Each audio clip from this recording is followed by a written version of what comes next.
میں ہمیشہ یہ کہتا ہوں، ہمیشہ، کربلا جس طرح سے درد ہے، کربلا جس طرح سے درد کی کتاب ہے، ایسا درد تو کہیں ہے ہی نہیں جو کتاب کربلا میں درد ہے۔ ہر ورق پر درد ہے، لیکن جس طرح سے کربلا کتاب کربلا میں درد ہے، ویسے ہی کتاب کربلا میں درس بھی ہے۔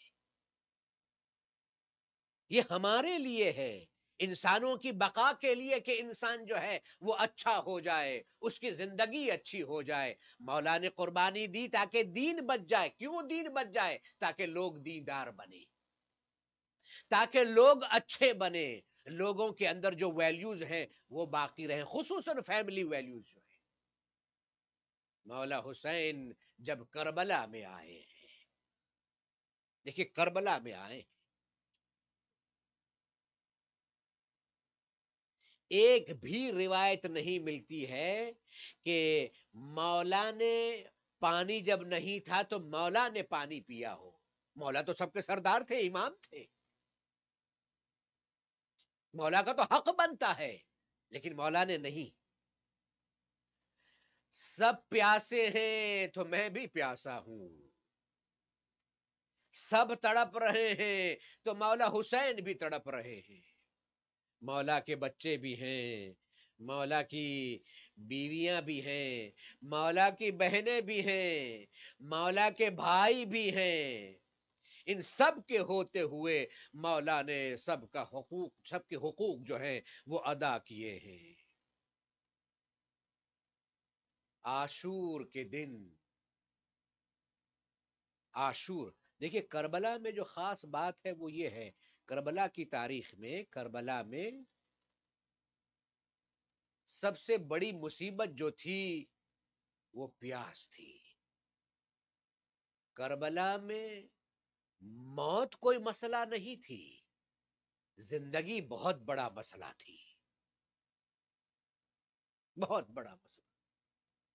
اس لیے کہ جو زندگی کو باقی رکھنے کے لیے جو چیز ضروری ہے اس کا نام پانی ہے، اور حسین پر اور حسین کے اطفال پر پانی جو ہے وہ بند کر دیا گیا۔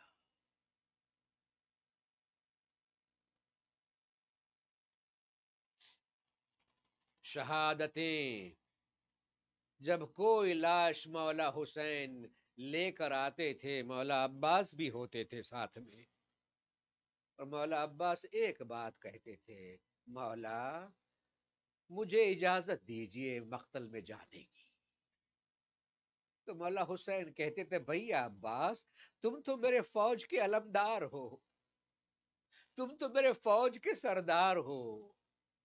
ایک وقت ایسا آیا کہ مولا نے کہا، اے عباس تم میرے فوج کی علمبردار ہو، تو مولا عباس نے کہا، مولا وہ فوج کہاں ہے؟